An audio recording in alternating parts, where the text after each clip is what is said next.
नमस्कार, स्वागत है आप सबका। आप देख रहे हैं हमारा खास कार्यक्रम देश देशांतर। मैं हूं कवीन सचान और आज बात भारत और उज्बेकिस्तान के बीच हुए नए समझौतों की। दोनों देशों के बीच आर्थिक और सामरिक रिश्तों को मजबूती देने के लिए उज्बेकिस्तान के राष्ट्रपति शवकत मिर्जियोयेव उच्च स्तरीय शिष्टमंडल के साथ 2 दिन की भारत यात्रा पर हैं। दोनों देशों के बीच सोमवार को सैन्य, शिक्षा समेत 17 समझौतों पर दस्तखत किए गए और उज्बेकिस्तान को $200 मिलियन का लाइन ऑफ क्रेडिट देने पर सहमति बनी। प्रधानमंत्री नरेंद्र मोदी ने कहा कि भारत और उज्बेकिस्तान के बीच बहुत पुराना रिश्ता है और इसे अब विस्तार देने की जरूरत है। उज्बेकिस्तान के राष्ट्रपति ने कहा कि भारत दुनिया की बड़ी शक्तियों में से है जो वैश्विक समस्याओं को सुलझाने में योगदान दे रही है। साथ ही उन्होंने सुरक्षा परिषद के स्थायी सदस्यता का भारत का समर्थन किया। तो समझेंगे आज हुए अहम समझौतों की और बात होगी दोनों के रिश्तों के साथ सामरिक महत्व की। हमारे साथ 3 बेहद खास मेहमान एसआर ताल हैं, पूर्व राजदूत। सर, बहुत बहुत स्वागत है आपका।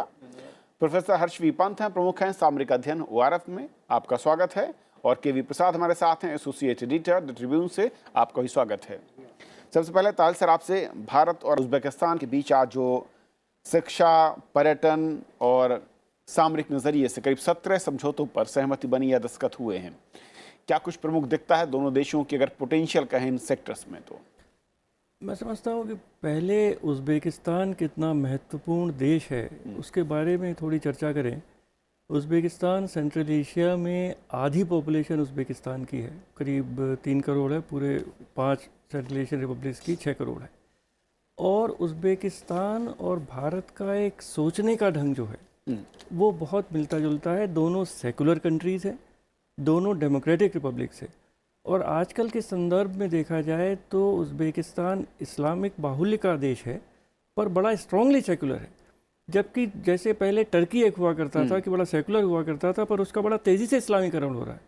तो मैं समझता हूँ कि इस एंगल से उज़्बेकिस्तान का एक बहुत महत्वपूर्ण स्थान है सेंट्रल एशिया में और विश्व में।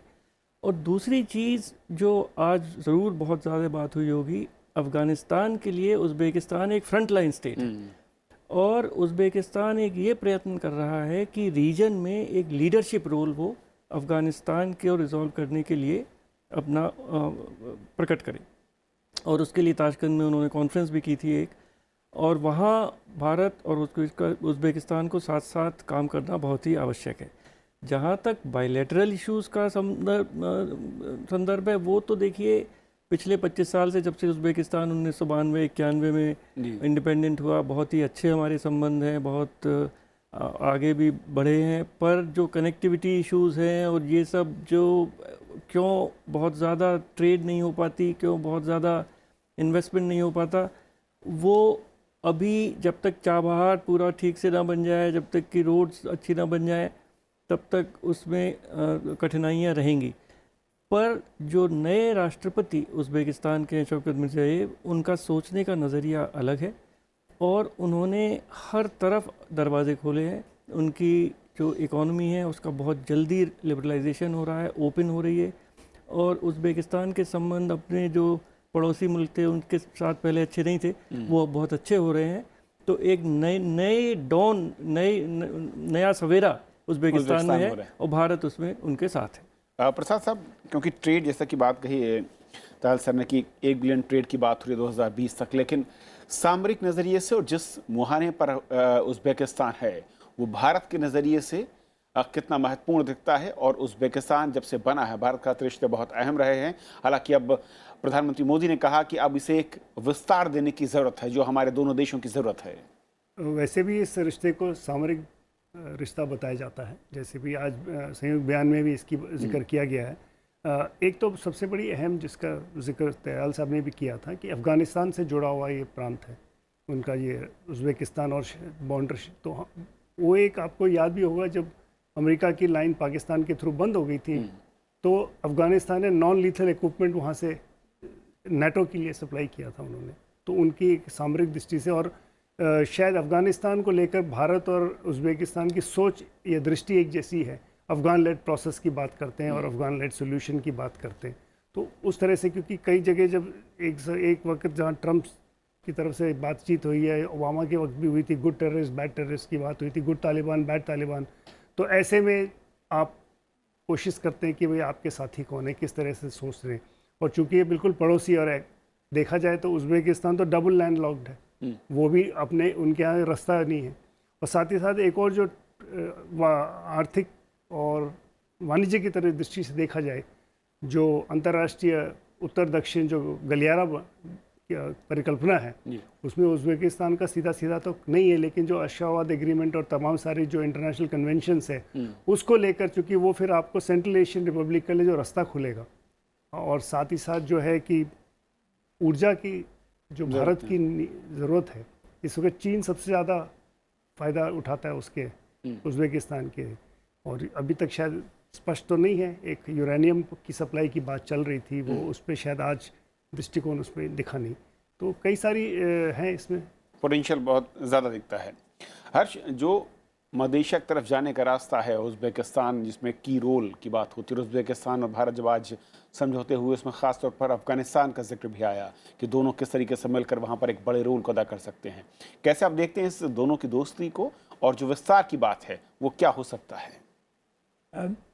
देखिए, सेंट्रल एशिया जिसके हम जिक्र कर रहे हैं, उसमें भारत का जो फुटप्रिंट है वो बढ़ता जा रहा है। तो हम अभी एससीओ की मेंबरशिप भी हमने ली है, तो कहीं पर भारत अपने आप को एक फ्रंटलाइन स्टेट के रूप में सेंट्रल एशिया में देख रहा है, जो कि अब मुझे लगता है अपने आप में एक भिन्न पहचान भारत अपनी बनाना चाह रहा है। कुछ समय से ये इंगेजमेंट चल रही थी, लेकिन उसको एक मल्टीलैटरल फोरम, एक मल्टीलैटरल अप्रोच भारत ने जो सेंट्रल एशिया के लिए अपनाया है, उसमें मुझे लगता है उज़्बेकिस्तान की बहुत बड़ी भूमिका है। और जैसा कि दोनों पैनलिस्ट ने जिक्र किया, अफ़गानिस्तान हमारे लिए और उज़्बेकिस्तान के लिए बहुत महत्वपूर्ण है। तो कई चीज़ें हो रही हैं, भारत अपना फुटप्रिंट बढ़ा रहा है सेंट्रल एशिया में, उज़्बेकिस्तान अपनी रणनीति बदल रहा है। उज़्बेकिस्तान, जैसा कि अभी एम्बेसडर साहब ने जिक्र किया था, जो सरकार है वो काफ़ी मायने में अलग अलग तरीके से अपना जो इंगेजमेंट है वो मेजर पावर्स के साथ चेंज कर रही है। तो उसमें भारत का तो बहुत ही महत्वपूर्ण रोल उनकी तरफ से देखने को मिल रहा है।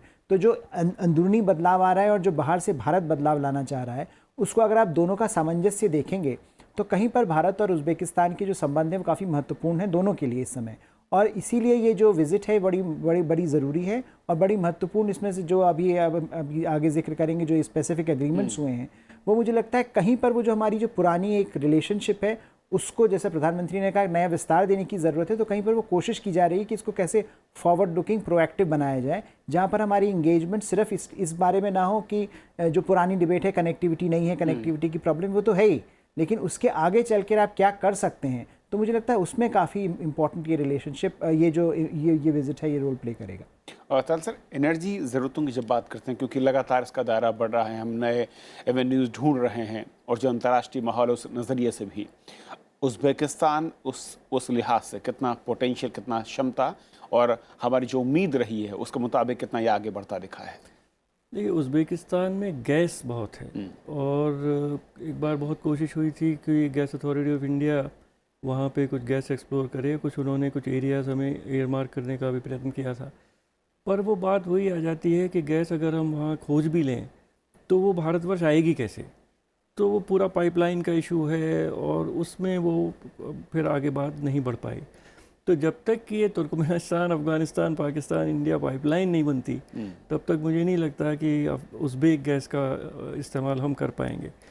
पर जो एग्रीमेंट्स हुए उनमें 2-3 में जो बहुत अधिक पोटेंशियल इस समय है, एक तो अगर आप वीज़ा की फ़िगर देखें तो करीब 17,000 वीज़ा हम लोग देते हैं, और 7-8 हज़ार उसमें मेडिकल वीज़ा देते हैं। तो उज़्बेकिस्तान के लोगों के लिए भारत आकर अपना इलाज कराना एक बहुत ही बड़ी चीज़ है, और वो बहुत एक्सपेंसिव है। तो एक ये प्रयत्न है कि भारत वहाँ पे एक हॉस्पिटल बनाए उज़्बेकिस्तान में, जो वहाँ लोगों को ट्रीट करे, और फिर जो बहुत सीरियस केसेस हैं वो भारतवर्ष आए। मुझे लगता है उसमें बहुत अधिक पोटेंशियल है, और बहुत जल्दी कुछ कॉन्क्रीट काम होगा। दूसरा, इंफॉर्मेशन टेक्नोलॉजी क्षेत्र में एक एग्रीमेंट हुआ है, और अभी वहाँ पर हमने एक इंफॉर्मेशन टेक्नोलॉजी सेंटर बनाया हुआ है, जहाँ हम उज़्बेक लोगों को, बच्चों को, स्टूडेंट्स को इंफॉर्मेशन टेक्नोलॉजी में ट्रेन करते हैं, और पूरा सेंटर हमारे खर्चे से बना हुआ है। और अब इस तरह का प्रयत्न है कि भारत की आईटी कंपनीज़ और उज़्बेक आईटी कंपनीज़ मिलकर जॉइंट वेंचर बनाए, और जो रशिया का मार्केट है इंफॉर्मेशन टेक्नोलॉजी का उसको सर्विस करें। जैसे हमारी कंपनी अमेरिका वगैरह में ऑपरेट करती है इंग्लिश लैंग्वेज की वजह से, उज़्बेक लोगों को रशियन बड़ी अच्छी आती है और अब इंफॉर्मेशन टेक्नोलॉजी भी उनको आ गई है। तो एक ये बड़ा इसमें बहुत पोटेंशियल मुझे लगता है कि है। शायद डिफेंस साइड पर भी कुछ बात हुई है कि डिफेंस मिनिस्टर मेंबर थे डेलीगेशन के, एक एग्रीमेंट भी साइन हुआ है आज, और ये एक बिल्कुल नया क्षेत्र होगा जिसमें भारत और उज़्बेकिस्तान आगे बढ़ेंगे और मुझे लगता है कि भविष्य में बहुत नई कार्य इस दिशा में होगा। हर्ष, क्योंकि अलग अलग सेक्टर में देख रहा था जो एग्रीमेंट हुए हैं, एग्रीकल्चर है, उससे रिलेटेड जो दूसरे प्रोडक्ट हैं उसको लेकर है, केमिकल फर्टिलाइजर को लेकर है, पोटेंशियल और जो एक्सपर्टीज़ की अगर मैं बात करूं, उज़्बेकिस्तान में क्या है जो हम चाहते हैं, जहां पर उनका मैं कहूं कि एक अपर हैंड है, और भारत से वो क्या कुछ चाहते हैं? देखिए, उज़्बेकिस्तान जो है वो काफ़ी इम्पॉर्टेंट, जैसे एनर्जी का तो जिक्र हो ही चुका है, पर रॉ मटेरियल्स उसमें अगर स्पाइसेस का जिक्र आता है, कॉटन, ये सब जो रॉ मटेरियल्स हैं, इसमें जो सेंट्रल एशिया एज सच और उज़्बेकिस्तान ख़ास तौर पर काफ़ी इम्पॉर्टेंट एक एवेन्यू है जो कि टैप किया जा सकता है। उसमें वहाँ पर जो मुझे लगता है जो स्थिति इस समय बन रही है वो ये है कि किस तरह से एग्रीकल्चर को मॉडर्नाइज़ किया जाए, और कहीं पर वो कॉम्प्लीमेंट्री है भारत की जो समस्याएं हैं इस समय, कि भारत भी अपनी एग्रीकल्चर को मॉडर्नाइज़ कर रहा है। भारत इनफैक्ट उस स्टेज पर है जहाँ पर वो टेक्नोलॉजी को किस तरह से टैप कर पाए एग्रीकल्चर में, उसमें काफ़ी थोड़ा आगे निकल गया है। तो उज़्बेकिस्तान को मुझे लगता है अगर आप उसका जो एक कॉन्फ्लुएंस ऑफ इंटरेस्ट देखें हमारे साथ, तो वो इस क्षेत्र में तो बड़ा स्पेसिफिक है, और मुझे लगता है वहाँ पर जब आप बात कर रहे हैं स्पेसिफिक प्रोजेक्ट्स की, तो वहाँ पर उसका कार्यान्वयन होने की ज़्यादा ज़रूरत है। दूसरा जो जैसा अभी जिक्र हो रहा था कि जो हमारे कटिंग एज सेक्टर्स हैं, उसमें चाहे वो आईटी हो, हेल्थ हो, एजुकेशन हो, वहाँ पर उज़्बेकिस्तान जैसे देश सेंट्रल एशिया में काफ़ी डिमांड भारत से चाहते हैं, और काफ़ी उसमें जो पुल है भारत का वो बहुत स्ट्रॉन्ग है, और ये हिस्टोरिकल भी है और मॉडर्न भी है। तो हिस्टोरिकली भारत को देखा जाता है कि एक स्ट्रॉन्ग इंस्टीट्यूशन है हमारे एजुकेशन के सेक्टर में या आईटी के सेक्टर में, और कंटेम्प्रेरी जो मॉडर्न है, आगे आने वाले जो हमारे जो सेक्टर्स हैं, उनको देखते हुए भी काफ़ी मुझे लगता है ये बड़ा इम्पॉर्टेंट है कि उसको आप कैसे आगे ले जाएंगे। तो कहीं पर वो जो दोनों का सामंजस्य बन रहा है वो बहुत, मुझे लगता है हमारा जो पास्ट है और फ्यूचर है, उसको अगर आप ये देखेंगे कि उनकी क्या रिक्वायरमेंट्स हैं और हम क्या सप्लाई कर सकते हैं, और हमारी क्या रिक्वायरमेंट्स हैं और वो क्या हमको दे सकते हैं, तो वहाँ पर काफ़ी इम्पॉर्टेंट कॉन्फ्लुएंस है। प्रसाद सर, जो भारत के पास इस वक्त है, क्योंकि भारत उभरती हुई अर्थव्यवस्था और जो बड़ा बाजार भी है, अब अगर उज़्बेकिस्तान को समझें तो भारत से दोस्ती और वो भी विस्तार की जब बात कर रहे हैं, उनकी नज़रें कहाँ पर हैं, क्या कुछ वो चाहते हैं भारत से? देखिए, कुछ दो नई चीज़ें हुई हैं। एक तो जो पहले से है काउंटर टेररिज्म के ऊपर एक पूरी है, एक वर्किंग ग्रुप भी है उसके ऊपर साथ। आज जो शायद रक्षा के ऊपर जो समझौता हुआ है उसमें एक परिकल्पना ये भी है कि जॉइंट वर्किंग ग्रुप इस पर भी तैयार करें, वो शायद जॉइंट स्टेटमेंट में उसका जिक्र किया गया है। साथ ही साथ ट्रेनिंग, मेडिकल एजुकेशन वगैरह और ये कई सारी चीज़ें, इसका एक विस्तार करने की बात है। एक तो ये दो है। रहा सवाल वाणिज्य का, जो आपने कहा $1 बिलियन की बात है, आज शायद 400 मिलियन है, तो खैर भी 3 साल बाद अगर आप $600 मिलियन की परिकल्पना कर रहे हैं तो काफ़ी सारे इलाके हैं जहाँ पे आपको विस्तार करना होगा। एग्रीकल्चर की जो बात है, अगर आप कहें कृषि की, आज जो वहाँ से आयात होती है वो बेसिकली जूस है या कुछ इस एग्रीकल्चर की प्रोडक्ट्स है। और शायद एक ये था कि एक ज़माने में कुछ 2 साल पहले मूंग दाल भारत ने कहा था कि हम वहाँ से खरीदेंगे, लेकिन इत्तेफाक की बात है कि आपके देश में इतनी पैदावार हो गई, उत्पादन हो गया, तो मंगा वो स्थगित हो गया। तो इस तरह से अड़चनें भी आती हैं। एक तरह से आप सोचते हैं कि कहीं किसी रास्ता खुलता है तो साथ ही साथ कोई हमारी परिस्थिति बदलती है, लेकिन ये इस पर सीमित नहीं होगा, क्योंकि भारत की कई सारी कंपनी ऑलरेडी वहाँ ऑपरेट कर रही है, और उज़्बेकिस्तान भी चाह रहा है कि वहाँ निवेश हो। और चूँकि उन्होंने आसपास के अपने संबंध को काफ़ी तेज़ी से बदला है पिछले कुछ दिनों में, और जैसे चीन के साथ उनका 4 बिलियन का ट्रेड है, तो फ़र्क तो है, कनेक्टिविटी की बात है, वो सब ठीक है, लेकिन सवाल तो ये है कि जब आप इतना, तो ये नहीं है कि वहाँ स्कोप नहीं है, स्कोप है, तो उसका विकल्प तलाशना है। यही मेरे ख्याल से ये जो बैठक है उसके लिए अहम है। और क्योंकि जब नए जो राष्ट्रपति वहाँ पर हैं, और इससे पहले हमने देखा था कि रिश्ते ज़रूर थे, लेकिन अब उदारवादी जो एक बाजार के तौर पर या फिर सोच के साथ वो ज़्यादा इम्प्लीमेंट होता देख रहा है, क्या वाकई ये कहना सही होगा उज़्बेकिस्तान के नज़रिए से? ये कहना बिल्कुल सही होगा, क्योंकि पहले हमारी करीब 100 कंपनियां हैं वहाँ पर, और काफ़ी दवाइयाँ भारतवर्ष से वहाँ जाती हैं। आप किसी भी दुकान में जाएं, सब भारत की दवाइयाँ मिलेंगी आपको।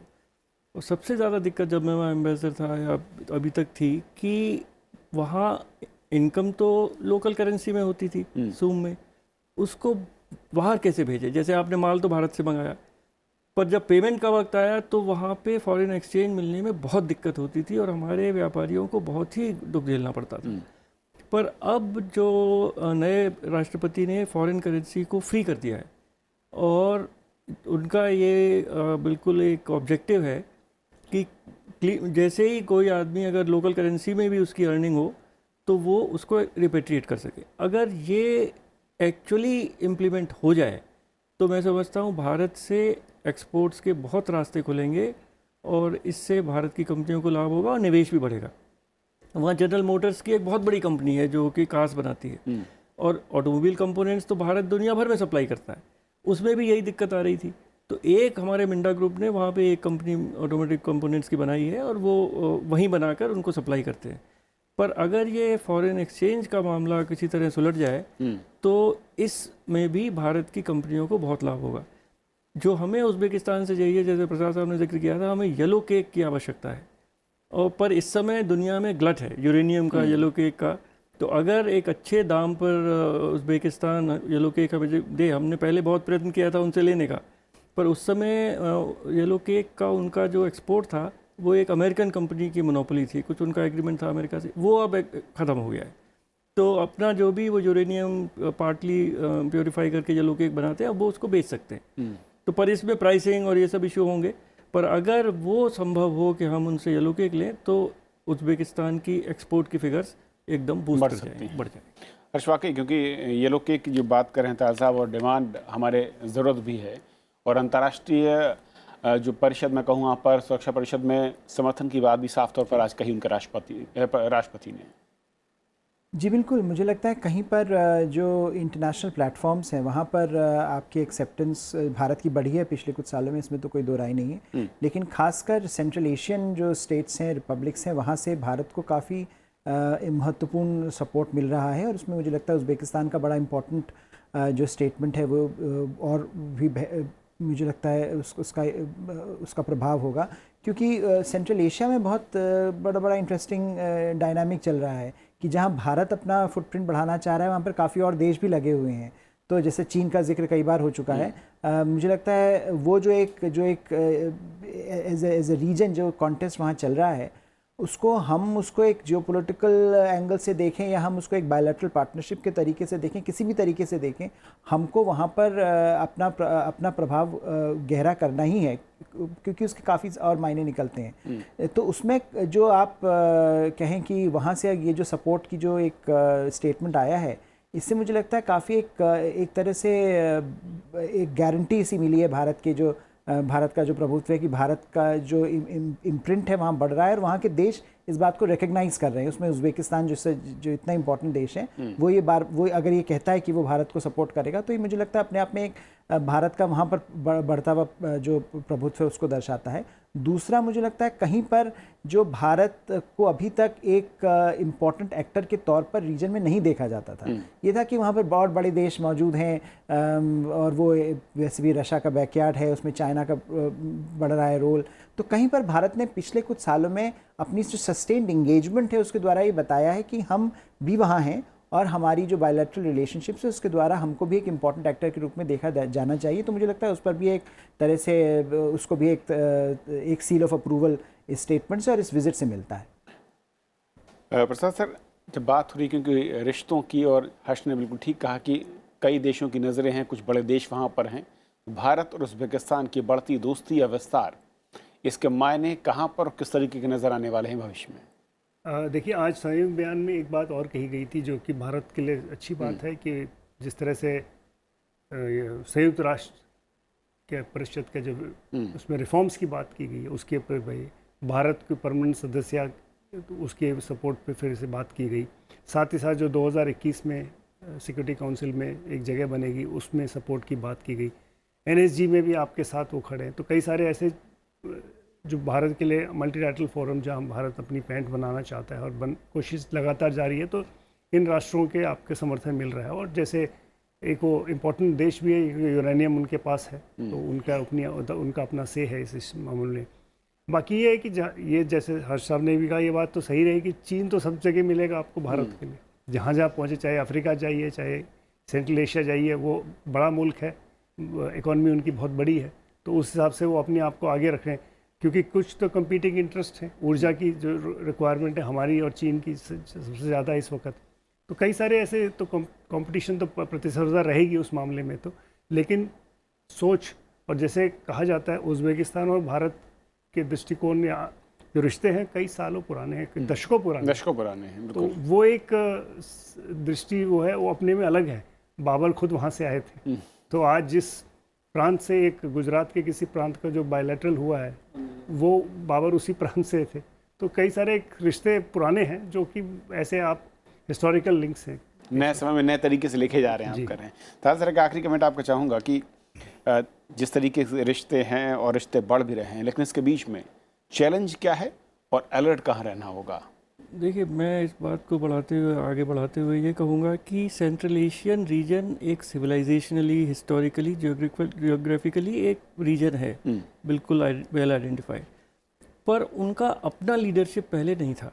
कभी सोवियत यूनियन ने उनको इंटीग्रेट करने की कोशिश की, अब चीन कुछ कोशिश कर रहा है, पर जो नई लीडरशिप इस समय उज़्बेकिस्तान की है, शौकत मिर्ज़ाएव प्रेसिडेंट, ये चाहते हैं कि सेंट्रल एशिया का इंटीग्रेटर उज़्बेकिस्तान हो और पांचों देश मिलके काम करें। तो ये एक बहुत ही इम्पॉर्टेंट उनकी थिंकिंग है, जिसमें भारत उनके साथ होगा। और कल्चरली और सिविलाइजेशनली किसके क्लोज हैं वो? रशिया के क्लोज नहीं है, चीन के क्लोज नहीं है। सबसे अधिक जो उनका क्लोजनेस है वो भारतवर्ष से है, सिविलाइजेशनली, कल्चरली। भारत की फिल्में इतनी पॉपुलर है वहाँ, क्यों? क्योंकि कहीं सोचने का ढंग, रहने सहने का ढंग, सोसाइटी का, वो सब हमारे हमसे मिलता है, और वो हमारी स्ट्रेंथ है, उस पर हमें बिल्ड करना चाहिए। ओके, बहुत शुक्रिया आप तीनों मेहमानों का हमारे साथ इस चर्चा में शामिल होने के लिए। और बात आप दर्शकों की राय की, हमने कार्यक्रम दिखाया था आचार संहिता का दायरा लेकर 28 सितंबर को। कारानंद वर्मा लिखते हैं कि चुनाव आयोग का ये फैसला स्वागत योग्य कदम है। ये व्यवस्था लागू करने का विचार इसलिए किया गया क्योंकि अक्सर ही सदन भंग किए जाने के बाद भी कार्यवाहक सरकारें बड़े महत्व के फैसले लेती रहती हैं और मतदाताओं को अपने पक्ष में करने की कोशिश करती हैं। हमारे एक और दर्शक हैं, नेहा लिखती हैं कि चुनाव आयोग की ओर से उठाया गया ये एक सराहनीय कदम है जिसका सभी राज्यों को स्वागत करना चाहिए। ये फैसला आगामी चुनावों में निष्पक्षता और स्वतंत्रता को बनाए रखने में एक सकारात्मक कदम साबित हो सकता है। तो आप दर्शक अपनी राय, सुझाव, आलोचना हमें यूं ही लिखते रहिए, कार्यक्रम में शामिल करेंगे और हमारे कार्यक्रम को आप YouTube पर भी देख सकते हैं। फिलहाल आज इतना ही, नमस्कार।